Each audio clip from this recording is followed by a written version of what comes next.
So many passwords. Look at them fall. How am I to remember them all? In the summer of 2020, I read about a Brazilian man whose iPhone was stolen right out of his hand.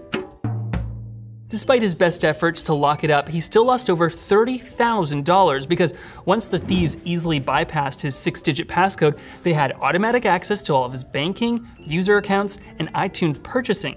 Because of the way iCloud Keychain, the default password manager used by every single iPhone and Mac since 2013, is designed.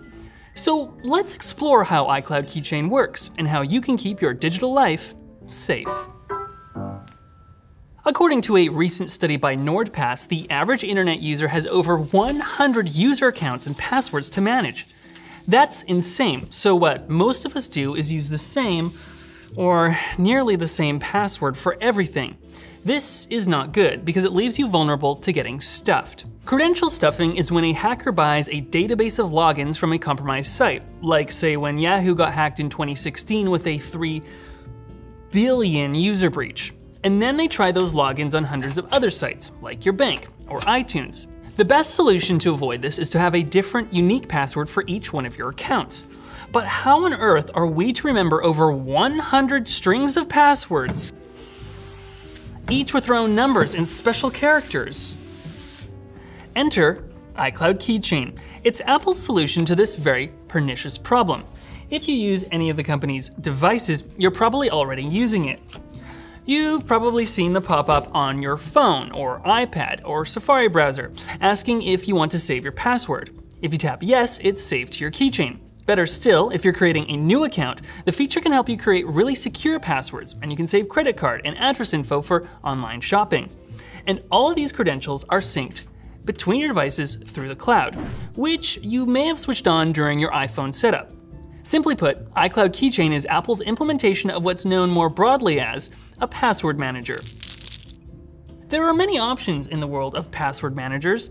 The aforementioned NordPass is one, as are 1Password, Dashlane, and LastPass. The services are quite a bit more fully featured than iCloud Keychain, but they also cost money, ranging between $1.50 to $4 a month for individual plans.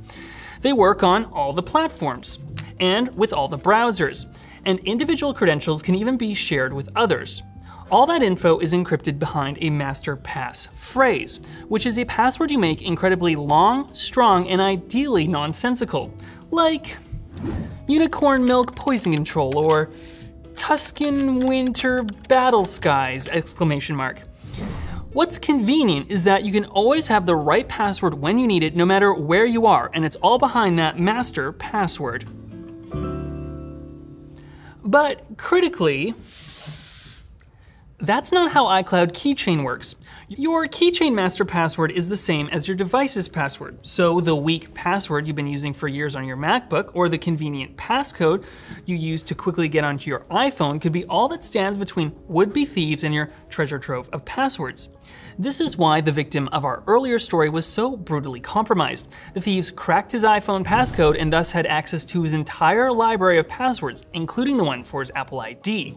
So, if you're using your iPhone or iPad with a 6-digit numeric passcode, you should probably consider an alphanumeric password, like you use on your computer, which for Face ID users in the middle of a messed up COVID pandemic is a massive inconvenience. iCloud Keychain is also not as flexible as the big password managers. On your Mac, it only auto-completes on Safari, and though I'm pleased to report it's now available on Windows PCs, like this laptop, it only works on Chrome, and there are hoops. First, you need to install Apple's iCloud software before you can even get the Chrome extension. And then every time you freshly open Chrome, you have to input a 2-factor code that you get from the same device. And before you get too excited, it doesn't work on Chrome for Mac. So, should you keep using iCloud Keychain? A lot of times I hear people say that having all your passwords stored in the cloud is a big risk. And I understand, your passwords are somewhere you don't control, and you have to just trust that they're not going to be compromised like they have been everywhere else. But that's the reason why you should get a password manager. You can have 100 different passwords for all of your accounts, and password managers like iCloud Keychain will store and transfer those passwords behind encryption, which is only unlocked with your master password. I've personally struggled with whether or not to use iCloud Keychain since it came out in 2013, but there are two factors that have me rethinking things. First, Apple opening up to Windows users, like I mentioned earlier, does make it significantly more viable should your digital life fit within those limitations. Then, starting March 16th, the LastPass free tier, which has been arguably the best option for a while now, will be restricted to either all PC access or all mobile access, but not between the two. As a free option, iCloud Keychain is now the best of the bunch, but if you care about maximum security, flexibility, and features, paying for a password manager might be the better option. Whatever the case, I think it's important to practice good password hygiene by ensuring you don't reuse passwords. And if you do choose to use a password manager, make sure that its passphrase is long, strong, and memorable. Since I better practice what I preach, I should probably get on updating some of my older passwords. Thank you for attending this Mac address. Passwords are certainly a big pain. Comment below with the worst password you use. Please don't do that. You can comment about other things, however. And if you learned something, go ahead and give me a like and subscribe. Oh, thank you.